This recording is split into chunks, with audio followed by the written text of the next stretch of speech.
혼귀, 공포문학관. 짧은 실화 단편 두 가지를 준비했습니다. 그럼 먼저 첫 번째 이야기. 나이트클럽에서 소름 돋는 실화 이야기. 2002년, 그때가 아마 제가 20살 때 막 아르바이트로 나이트클럽 문지기를 하고 있을 때입니다. 그 당시 태풍 매미의 영향으로 건물 지하에 물이 들이차는 바람에 일을 하다 말고 다 퇴근하고 또 그렇게 장사를 못하게 되어서 그때 조명기사 형님하고 저와 소주를 한잔하며 그 형님께 들었던 이야기입니다. 그렇게 큰 도시도 아니고 지방의 작은 변두리 나이트라 평일에는 정말 진짜 열 손가락에 들 만큼 손님이 없는 그런 나이트 클럽이었습니다. 뭐 지금은 어떤지 모르겠지만 그 당시에는 일일이 전자식으로 된 버튼이 많이 달린 조명 기계로 댄스 타임, 발라드 타임, 또 번쩍번쩍 터지는 사이키 조명, 그런 것들을 일일이 손으로 눌러주고 돌려주는 그런 형식이었다고 합니다. 조명실은 홈스테이지, 그러니까 사람들이 나가서 춤추는 바로 그런 무대 앞에 그 스테이지 바로 왼쪽 벽 2층에 자리 잡고 있었습니다. 밖에서는 안 보이고 그 조명실 안에서는 스테이지를 내려다볼 수 있는 그런 구조로 되어 있었고, 조명실은 완전히 불을 끈 채 그렇게 일들을 하고 있었다고 합니다. 그날은 평일인지라 몇 분 안 계시고 그렇게 드문드문 있었다고 합니다. 그런 탓인지 지루한 생각과 기분 탓에 댄스 타임이 되어서 그날따라 유난히 조명을 많이 이용했다고 하더라고요. 그렇게 그날은 별 생각 없이 그 스테이지를 내려다 보다가 그때 무대에 설치된 양옆 큰 스피커, 그 스피커가 쪽벽이라 왼쪽 스피커는 안 보였었다고 합니다. 그런데 그 오른쪽 스피커 벽 쪽에서 등을 돌리고 하얀 원피스 차림의 어떤 긴 머리의 여자가 아무런 미동도 없이 가만히 서 있더라고 합니다. 그 광경의 조명기사 형님은 어라? 뭐야 저 여자? 왜 댄스 타임에 가만히 서 있는 거야? 술 취했나? 이런 생각으로 유심히 바라보고 있었는데 눈이 부신 사이키 조명이 뻥 터지고 다시 그 여자를 향해 보는데 그때 등을 돌리고 있던 그 여자가 갑자기 조명실 정면 쪽으로 휙 돌더니 입안에서 피를 쏟으며 조명실을 바라보며 씩 하고 웃더랍니다. 그런데 그 하얀 원피스는 마치 피로 범벅이 된 것처럼 보였다고 합니다. 뭐야 저거? 그렇게 그 조명기사 형님이 놀라고 있었는데 그 여잔 조명실을 응시한 채 춤을 춘다기보단 마치 덜덜하고 떨며 그 사람들 사이로 기어오더라는 겁니다. 정말 그때는 아무 말도 또 몸도 움직일 수가 없었다고 합니다. 그리고 그렇게 몸이 굳어 있는데 갑자기 뒤에 조명실 입구문이 끼익하며 소리가 났답니다. 하지만 너무나 놀랬던 탓인지 몸이 굳어서 그 뒤를 돌아볼 용기도 안 나고 마음속으론 어쩌지? 이러고 있던 찰나 바로 그때 밖을 내다보는 그 창문 뒤로 비친 건 아래에 있던 그 여자가 천장에 붙어서 들어오고 있는 걸 보고 그대로 기절해 버렸다고 하더군요. 그렇게 잠시간의 시간은 흘렀고 나중이 돼서야 발라드 타임 때 조명이 바뀌지 않는 걸 이상하게 여긴 부장님이 올라가 보니 그때 그 조명기사 형님이 바닥에 기절해 있는 걸 발견을 했고 그 조명기사 형이 조금 정신을 차린 뒤 이래저래 그 사연을 이야기하니 사실은 그 형님뿐만이 아니라 원래 여기 있던 조명기사들이 모두 그런 것을 보고 몇 번이나 그만둔 상태였다고 합니다. 그리고 알게 된 사실은 바로 그 나이트클럽 자리가 옛날 병원 자리라고 하더라고요. 근데 그런 사실을 알고 나서도 또 본인이 직접 보고서도 그때까지 일하고 있는 그 조명기사 형님이 신기하기도 했지만 뭐 일의 특성상 맘대로 옮기지 못하는 그 형님을 보니 안쓰럽기도 했죠. 그때 그날 태풍 오는 날 들었던 거라 그런지 저는 아직도 생생합니다. 첫 번째 사연이었습니다. 바로 두 번째 사연 시작합니다. 두 번째 이야기. 밤노래 직접 쓰는 직간접 경험담 이야기. 안녕하세요. 타 유머 사이트는 노가입 눈팅적이고 밤노래 아이콘 및 사진 등록한 기념으로 썰을 풀어보고자 합니다. 맛깔나게 글 쓸 줄 모르는 공대생이므로 그저 킬링타임으로 읽어주시길 바랍니다. 참고로 저는 부산에 살고 있는 아재입니다. 정말 실화를 쓰는 관계로 이야기 중 그 지명은 정확히 기입하지 않겠습니다. 귀찮은 우리 집 귀신. 지금 살고 있는 집으로 이사온 얘기부터 할까 합니다. 25평 빌라에서 제가 9살 때부터 20살까지 살았습니다. 집에 저축도 했는지 그리고 빚도 다 갚았겠다. 저랑 동생놈도 다 커서 그렇게 이사를 가게 됐습니다. 살던 집에서 차를 타고 10분쯤 떨어진 곳에 50평 정도 되는 굉장히 큰 집으로 이사를 하게 됐죠. 이 집 저 집을 알아보시던 부모님께서는 매물이 나온 여러 아파트를 보게 됩니다. 근데 현재 이사온 저희 집을 보게 되었는데 그 평수에 비해 집값이 턱없이 싸더랍니다. 하지만 아무리 싸도 무리할 수는 없었기에 뭐 돼도 그만 안 돼도 그만이라는 생각에 아버지께서 그 집주인과 흥정을 하십니다. 근데 잠깐의 고민 후 집주인 아주머니께서 그 남편 되시는 분께 전화 통화를 하시더니 거짓말처럼 그 딜이 성사가 됩니다. 오히려 어리둥절했던 건 우리 부모님. 이거 참. 이렇게 되면 살까? 이렇게 되신 거죠. 아무튼 그런 사연 끝에 그렇게 해서 저희 가족은 생각지도 못했던 큰 평수의 아파트를 헐값에 입주를 하게 됩니다. 사실 그때부터 의심을 했었어야 했는데 말이죠. 암튼 갓 20살이 된 저는 철이 없었고 마냥 큰 집에 살게 된 게 그저 좋았습니다. 새로운 집에서 대학을 통학하며 즐겁게 써돈을 즐기며 수업은 개나 접어리 했죠. 근데 그 당시 난다긴다 하는 클램 메인스나 돌다가 제가 클램 파서 꽤 날렸던 건 자랑하지 않겠습니다. 그렇게 학교를 다 빼먹고 놀았는데 같이 놀던 친구 중 하나가 기숙사 생활을 했었고 학과 공부를 등한시했었으니 당연히 잘렸습니다. 그리곤 자취를 하게 되었죠. 1학년 2학기부터 말입니다. 어쨌든 우리는 아지트가 생긴 것 마냥 집에도 안 들어가고 그 아지트에 기거를 시작했습니다. 그렇게 허송세월을 보내다 보니 군대의 압박이 오더군요. 그래서 전 의무경찰 신청을 했더니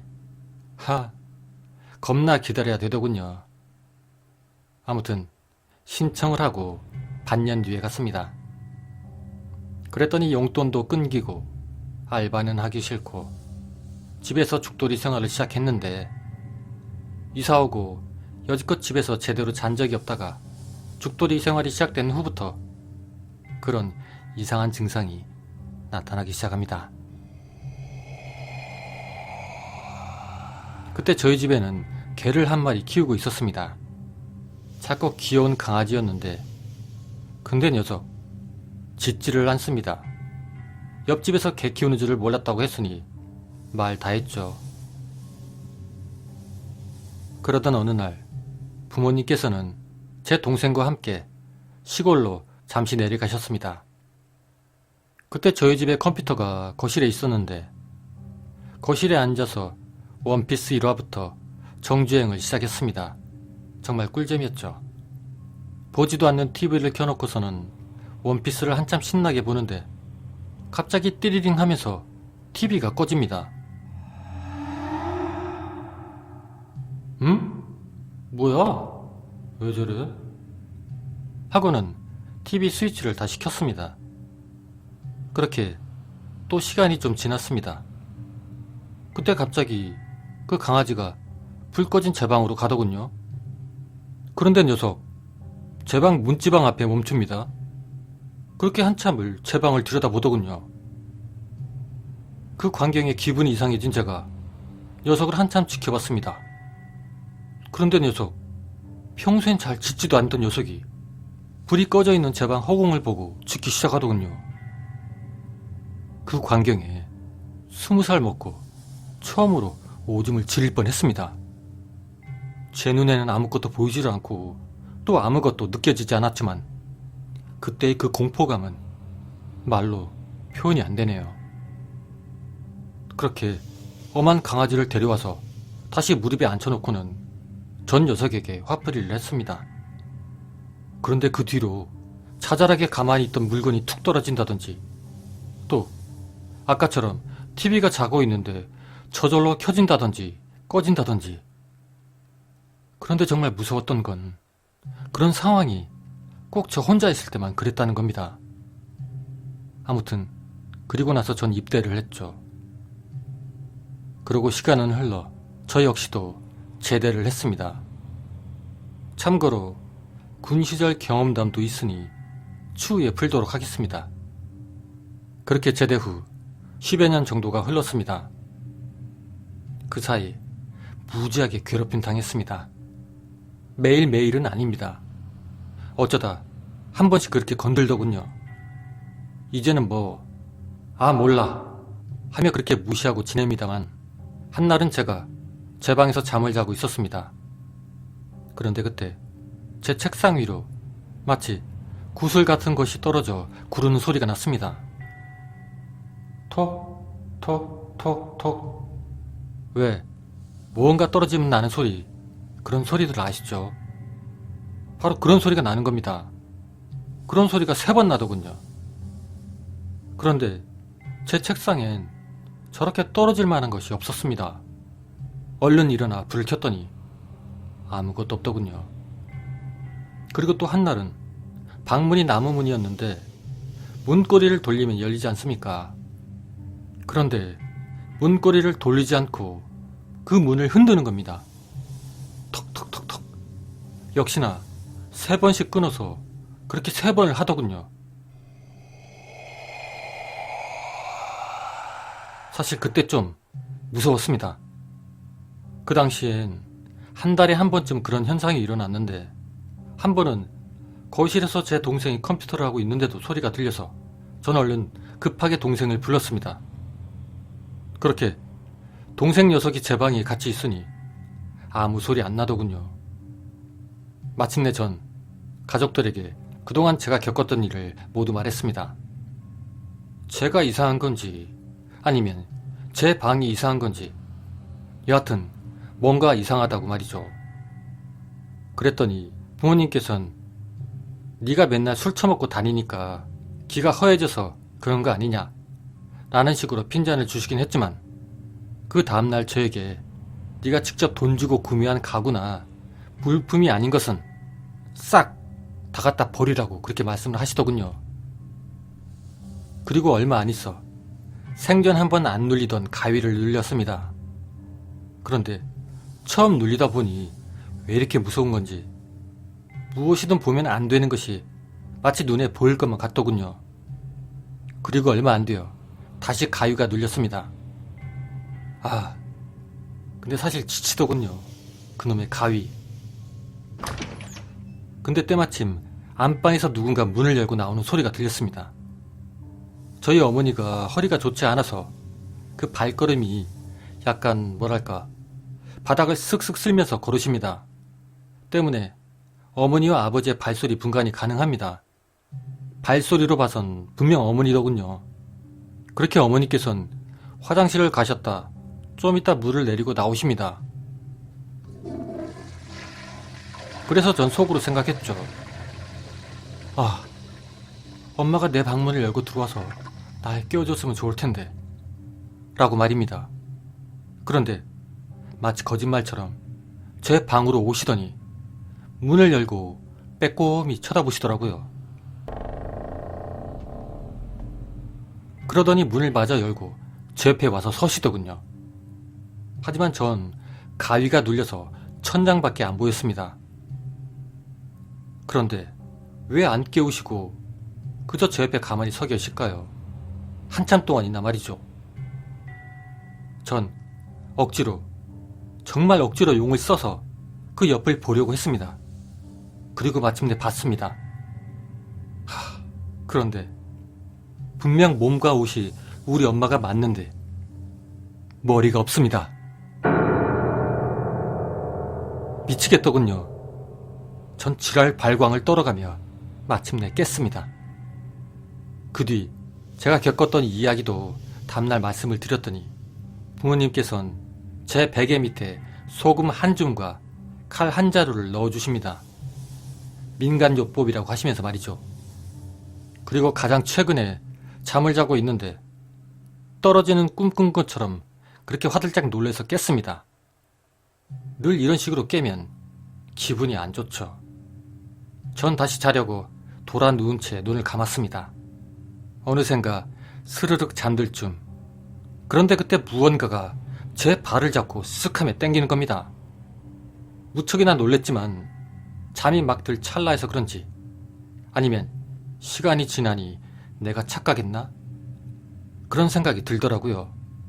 그래서 전 다시 잠을 자려고 했는데, 그런데 이번엔 잠이 들기도 전 확실히 제 발을 당기는 그런 느낌을 받았습니다. 바로 다음날 출근인데 말이죠. 젠장, 전 그렇게 잠을 못 이뤘죠. 여러분, 재미없으셨죠? 저는 이렇게 남들에게 말해도 믿지 못할 장난을 겪으며 아직도 살고 있습니다. 물론 오늘이 될지 내일이 될지 또 언제 올지 모르는 저 귀신, 그렇게 현재도 진행형 중입니다. 쓰고 다시 읽어보니 핵노잼인 것 같습니다. 순도 100% 국물에 MSG를 안 넣어서 그런가 봅니다. 이 이야기들은 모두가 실화입니다. 혼귀 공포문학관